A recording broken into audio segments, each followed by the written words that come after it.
There's a crowd vying to be California's next governor. We've interviewed two of the presumed frontrunners already, Lieutenant Governor Gavin Newsom and State Treasurer John Chung. And now we interview another top candidate, Antonio Villaraigosa. From rough beginnings on LA's East Side, he became a student activist at UCLA, a union organizer, state assembly speaker, two-term mayor of Los Angeles, and one of the nation's most prominent Latino politicians. Now he wants to lead the state. What does he see as the major challenges facing California, and how would he deal with them? Antonio Villaraigosa, right now on Inside OC. Inside OC is brought to you by... Each new community 5 Point brings to life represents a promise delivered. Great neighborhoods are more than just places to live, they are places to connect. 5 Point is a proud sponsor of public television and community programming.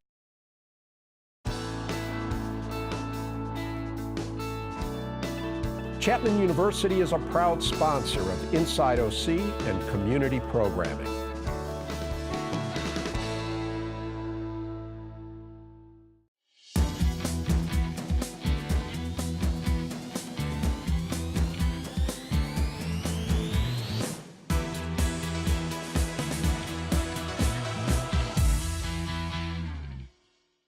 Hi, I'm Rick Reiff, and I'm talking with Antonio Villaraigosa. Mr. Mayor, thanks so much for stopping by.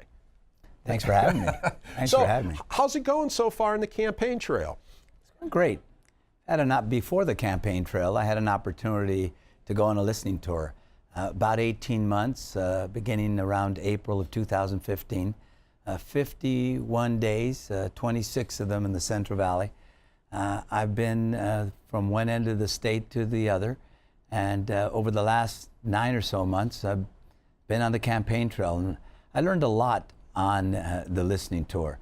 I learned what I knew already, and that's that this is a great state. But a state where we're leaving too many people behind. We have the 6th largest economy in the nation. We created more jobs over the last few years than Texas and Florida combined. But still an epicenter of poverty, one of the highest poverty states in the United States. 3 of the top 5 cities, the most economically challenged, are in the Central Valley. San Bernardino's 14th, San Bernardino's 9th, LA is 14th. So what, big challenge. Yeah, so what would you do differently? Because, you know, one argument is the Democrats run California. In other words, this is what we have. Silicon Valley is just humming along. Southern California has not done as well, right? And you know, what should we be doing to you know, to address the fact that it seems like we're more and more it's haves and have-nots? I think we need to improve our small business climate. I think we need to educate and train our kids for the jobs of the 21st century. We'll be 1 million down in the number of college graduates we need by 2025. And 1 million down in the number of people with specialized skills. So we're going to have to set higher standards, graduate more of our kids, ensure that those who do graduate go on to college or get a skill. We're going to have to build infrastructure again. These are things I did while I was mayor. You mentioned mayor, and I'm no longer the mayor of Los Angeles. You know, when I was mayor, I saw we had a 44% graduation rate. I said, this isn't sustainable. This won't work for LA. We moved that graduation rate over 8 years to 72%. We doubled the number of successful schools in Los Angeles during that time. We built more infrastructure than any city in the nation. 3 light rail lines, 1 busway, modernized the airport and the port. We did a lot to build that kind of infrastructure. The state's going to have to do the same. Educate and train our kids for jobs of the 21st century, build infrastructure so that we can repair and create the foundation for a growing economy. Well, you mentioned education, so let's talk about that. And it gets into the weeds a little bit about Los Angeles, but I think it will inform viewers on the approach you may take to education as a governor. A lot going on at LAUSD right now. They just had an election where a reform-minded board has taken control that you supported. And when you were the mayor, you tried to take control of LAUSD at one point because you said we've got to do something to improve the schools. You didn't succeed in that, but you were supportive of this group that took over. And it seems that there's a rift within the Democratic Party itself, because for you and Barbara Boxer were on the side of the reformers, to mention two prominent politicians. Eric Garcetti, the current mayor, most of the council, many others were on the side of, I guess you'd call them the pro-teachers union side or whatever. What's going on within the Democratic Party and its approach to K through 12 education? Well, first of all, I'm pro-teacher. I was married to a teacher for 20 years. I know how hard teachers, I represented them. You were the a teachers union organizer. Some would say there's some irony in that. Well, for 8 years. So I respect teachers, and I know they have a tough job. But I also believe that we have to put the interests of kids first. We got to stand up for the notion that these kids can learn. When we had a 44% graduation rate, the excuses I heard was, these kids are poor, they're English language learners, they're foster kids. And I said, you know, you're describing me. I wasn't a foster child, but I was poor. I was the first to graduate from college in my family. These kids can learn. And I thought we needed to set high standards, focus on teacher training, bring in strong collaborative instructional leaders, and create a culture where parents are involved in our schools. I developed a parent college. 9,000 parents went through our college learning rights, roles, and responsibilities. So we did a number of things, brought technology into our classroom, but most importantly, we set the standards high. Every time I went into a school, I would say, do you believe in you? I believe in you. You're destined for greatness. You can reach for the stars and follow your dreams. We've got to take the position that these kids can learn and that we can do a better job at teaching our kids. I would think not only Democrats, but 100% of everybody would agree with everything you've just said. So why the conflict? What's the battle about? Well, frankly, the battle is a battle about power. And I said early on, I want the kids and their parents to have the power to choose a local school that's successful, or another school that is even more successful. A local school that's failing to a charter school is an example. We tripled the number of charters while I was mayor, but more importantly, we quintupled the number of charters at 800 and above when we were measuring what a successful school was. That was the threshold. Just so we know, charter schools are public schools, but they are free of some of the rules and restrictions, and many of them, I don't know if most, but certainly many are not unionized, right? I took on a subset of schools, about 20 schools that had a 36% graduation rate, not a 44. They were disproportionately in Watts, in Boyle Heights, and downtown. Those schools went from 36 to 77%, and today they're at 84%. So the notion that these kids can't learn is just... Yeah. So let's before we move on to other things, because there's much to talk about, the elephant in the room is the teachers union, right? I mean, they... Look, I've had my battles, but I'm not a finger pointer, and I'm not looking for a fight with anybody. I am looking to stand up for these kids. Look, in the state, we have about an 80% graduation rate, but about 62% of the public schools kids are of color. They're actually graduating at less than 80%, and only 13% of them are going to a four-year college. That isn't a recipe for success when you look at the number of kids that they represent, the percentage of kids. So what I've said is, let's work together. I want to work with the teachers union. I want to work with parents. I want to work with cities and counties to do everything we can to lift up our standards and create more success. I'm not looking for a fight, but as you saw over an 8-year period of time, I was willing to fight for these kids because it's the democracy issue of our time. Who doesn't vote? The less educated. It's the economy issue of our time, economic issue of our time, because we know that the new economy is predicated on intellectual capital. You either have to have a skill or a college education. It's the civil rights issue of our kind when you look at the makeup of the kids who aren't making it. It's a criminal justice issue when you look at the prison pipeline and who's in it. So I'm very passionate about it. Not looking for a fight. Want to work with everyone, but I will fight for these kids. Okay, let's talk a little about the horse race. The polling right now, of course, it's early in the race, but the polling that's out there suggests it's right now looking like a two-person race. There's lots of people that are either running or interested in running. A recent poll had, I think, Gavin Newsom around 22%, the lieutenant governor, yourself at about 17%, and everybody else was single digits. Do you see it as shaping up as a two-person contest? Well, I think John Chung and Delane Easton are two very strong candidates, and I think they'll, over time, begin to move up in the polls. In November, I was at 6. In February, I was at 8. In April, I was at 11. And in June, I was at 17. I think this race will go back and forth, but I do believe that I'll be in the runoff, and then the situation will change dramatically. You made a comment recently, you referred to Davos Democrats, and Davos is that resort in Switzerland where big money and big politicians go and talk about trends and everything in the world. Was that a little bit of a shot at Lieutenant Governor Newsom? Well, when Gavin Newsom was going to Davos, I was going to the U.S. Conference of Mayors. They're held at the same time. I was invited to Davos every single time. And what I said at the convention was, I criticized those Davos Democrats who fly over the homes of people we left behind and have never been in their living rooms. And what I said is, I've been in those living rooms. I've lived in those living rooms.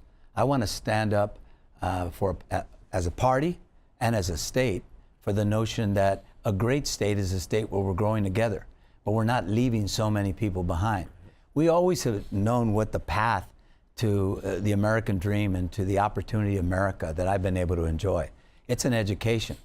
We got to educate and train our kids, and that's what I was speaking to. And I said, you know, it's great to stand up for people who drive a Tesla, but we should be standing up for people who drive a Toyota or ride a bus the way my mother did. So it'll be an interesting governor's race, even if it's all Democrats who are in the lead, right? Okay. So what do you see as some of the key issues facing the state of California?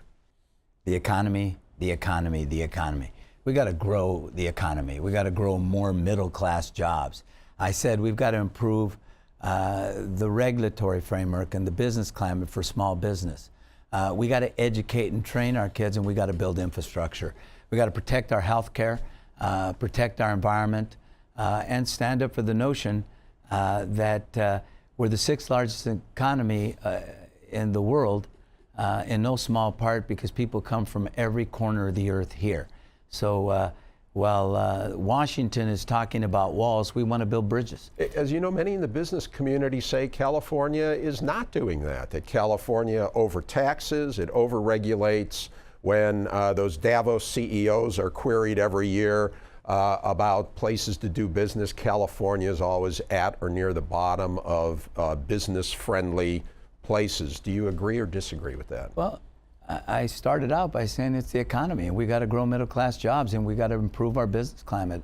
I agree, particularly for small business. It's very difficult to do business in this state, and I think you could be for, you know, human capital and investing in people, and also, you know, for small business. I mean, think about this: a small business is the motor force of the California economy. It's not big business; it's small business. They're the people hiring people. Yeah. They're struggling to make ends meet. And I think we could create a better environment for them. I think we could educate their kids, train them for the jobs of the 21st century. So I don't disagree with the notion that we could do a better job there. That's why you don't see me tweeting and talking as much as some people do with respect to what's going on in Washington, because I say, you know, the best way to kind of fight back the noise is to do a better job at educating our kids, at creating jobs, at building infrastructure. It's showing that the California way is a better way for America. So you don't think? Do you think the state's been too aggressive in confronting President Trump? No. What I've said is, as governor, I'm going to focus on what I have control of, and what we have control of is to protect our healthcare system, our environment, to improve our business climate, to educate our kids, to train them. That's what we have control of, and I think that's the best way to fight back the noise. Okay. Not scream and tweet every 2 minutes. I think the best way to do it is to do a better job at what we're doing. And that's why I talk about the Davos Democrats. They're not focused at home.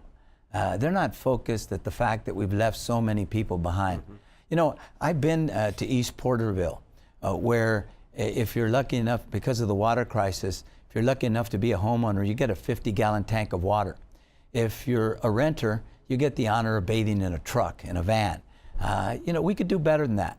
And so that, I think, is the difference in approach that I'm going to take with respect well, sometimes to this job. those desires and the California's environmental leading position, if you will, in the world as far as green energy and cleaning up the environment, those two things kind of can clash with each other. I wanted to read you a quote. This was just in the paper. This is Governor Brown, who just signed the cap and trade law, and he said, this is a quote of Governor Brown, "California is leading the world in dealing with the principal existential threat that humanity faces. And what could be a more glorious undertaking?" Okay, and that almost sounded to me like what somebody would say is you're leading men into war, you know, and I think there are some people in the business community who feel like they're the ones being sent off to die in this war to save the planet. How do you come down on that? Are you a strong environmentalist? And I am a strong environmentalist. How do you feel? Is California doing the right thing, or is it going too far? Because some people say they can't run businesses in California. I'm not only a strong environmentalist, I have a record second to none in terms of the candidates in this race. But I tell people, while it's important, and I do support cap and trade and did support SB 32 and AB 32, but I've said, you know, LA didn't need to Sacramento to push us into addressing climate change. We signed on to Kyoto almost as soon as I got elected. We reduced carbon emissions by 28% below Kyoto levels. That's 4 times what Kyoto requires. That was the #1 American city, #5 in the world. But at the same time, we created green jobs. We worked with USC, UCLA, and Caltech, with the Chamber of Commerce, with small business, to create jobs around this changing environment and in cleaning up our air. So I think as governor, what I want to focus on is job creation. We already have the toughest rules, and I supported all of the initiatives that I just mentioned. But I think we've got to focus as a laser beam on creating green jobs in this state. And again, you know, this isn't just doing stuff in a classroom. I've done this as mayor, and I could do it as governor as well. Yeah, so when Gavin Newsom was on, he said almost the same thing. Do you see any difference between the two of you when it comes to? The difference was what we did. We reduced carbon emissions by 28%, and we made LA one of the clean tech capitals of the United States. We created jobs along with setting standards. And we brought everybody in. We weren't screaming at the business community. We collaborated with them on feed-in solar, rooftop solar. We worked with the chamber to train people for jobs in the green economy. We didn't just set standards. And I think that's the difference between us, is that one, got a record and don't just talk about it, but 2, collaborated with the business community in a different way. Okay. The state legislature and governor just enacted a gas tax increase to begin to address some of the infrastructure issues that we have transportation-wise. Are you in favor of that? I am in favor of that, of the gas tax. I know that there are many people here in Orange County who aren't, and in other places in the state, and I understand that. I don't demonize people that disagree with me. We hadn't raised the California's gas tax since the 90s, but I've also said we can't tax our way out of the fact that we're a D- in infrastructure. We're going to have to be more creative in that. Yeah, why is that? California, I mean, most of the state, including where we're sitting right now, we don't even have winters. We don't have salt on the roads. And yet, by many measures, we have just about the worst roads in the country and just about the highest taxes. Well, What's that about? because we're growing faster than we've grown as fast as we have. I mean, the state's infrastructure was built for half the population. We have a lot more people in this state. So what we have to do is, what I was about to say, is not just raise taxes. We have to do innovative financing. When I raised a half-penny sales tax, generating $40 billion for public transit, for repairing our roads and our highways in Los Angeles, I didn't stop there. I went to the federal government and said, you have high deficits and debt. You don't have any money to give to the counties. Why don't you incentivize counties like LA, Orange County, at Riverside County, that are putting up their own money, incentivize us to continue to do that, give us regulatory reform, because before you had to have CEQA, the California Environmental Quality Act, and then NEPA, the national one, and you did them consecutively. I got them to do it concurrently, cut the time that it took to build this. I think we need to look at public-private partnerships. Most places in the world, it's not just the government that does this. The private sector participates in that effort. So, innovative financing, not just raising taxes, regulatory relief so that you cut the time, cut the cost of building, and public-private partnerships. They do it around the world. We've got to do it here in California. Okay. How do you, you've been, just very quickly, we can do a quick lightning round here, a few things. High-speed rail. For it. You're for it. I'm for it. It connects the two engines. Where's the money going to come from? It connects the two engines of the California economy with the one place where we have affordability and affordable housing in the Central Valley. It leverages economic development. Can we pay for it? Yes. Let me tell you how. When you look at what we did in LA, when we built those 3 light rail lines and 1 busway while I was mayor, we leveraged it for revitalizing downtown, Hollywood, and all along that corridor. It's going to revitalize the economy of the state. If you just look at it from the vantage point of fare box recovery, you're not looking at the whole picture. Okay. Tuition, free tuition. Are you for college? Are you in favor of that? Community college is already free for the 60% of the kids who are poor and can go to the Board of Governors and get a waiver. It should be free for them, but we should also make sure that they have the support for books and registration and the like. I don't believe it should be for free for everyone. My son, it shouldn't be free for him. But 40 years ago, it should have been free for me because I was, poor. Right. And so I don't think it should be free for everyone. I do think we should have more accountability on our community colleges. They got to graduate more kids to move them on to 4-year colleges. They got to give them a skill at the end of the rainbow, and we should hold them accountable. It's not just giving money. We got to show that we're doing more with the money we got. Okay. Another thing, you said it's the economy. When I asked you about challenges, some people would say it's pension liabilities. The state now is, over $100 billion if you add up. And what this means is more and more money now is going to pay for, to set aside money to pay for the promises that have been made to public employees and the health benefits and all that. I don't hear the governor candidates talking much about this. How big a problem is it? Well, actually, this is the first time I've been on your show. That's so why I'm going to hear you talk about it. Well, first of all, let's see what I've done. All right. Acknowledging that our city workers work hard, and so do our state workers. I'm not someone who demonizes public sector workers. They pick up the trash, they protect our neighborhoods, they fight our fires and rescue our kids. And they retire now 100,000, 200, 300,000 a year. That's the point I'm going to make first. But what did I do? What's the record?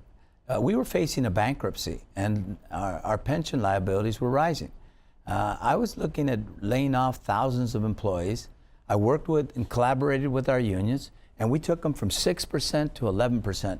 That's more than virtually... That's their contribution. And we have 20 seconds left, by the way. That's more than virtually any city in the country. I capped retiree health, for law enforcement, for new employees. So we're going to have to look at our pensions, but do it in a collaborative way, understanding that they have to be sustainable for the next generation. Okay, well, Mr. Mayor, it has been great having you on. Great, and it's a long campaign. Hopefully, we can have you back on again. And thanks for dropping by. Well, I consider that an invitation, so I will be back. All right, excellent. Thank you very much. And that's it for now. Thanks again to my guest, Antonio Villaraigosa. You can watch this show and past shows by going to pbssocal.org or rickreiff.com. You can also catch our shows in our post-show open mic chatter on YouTube. And follow us on Facebook, Twitter, and Instagram. Thanks for watching. We'll see you again on Inside OC.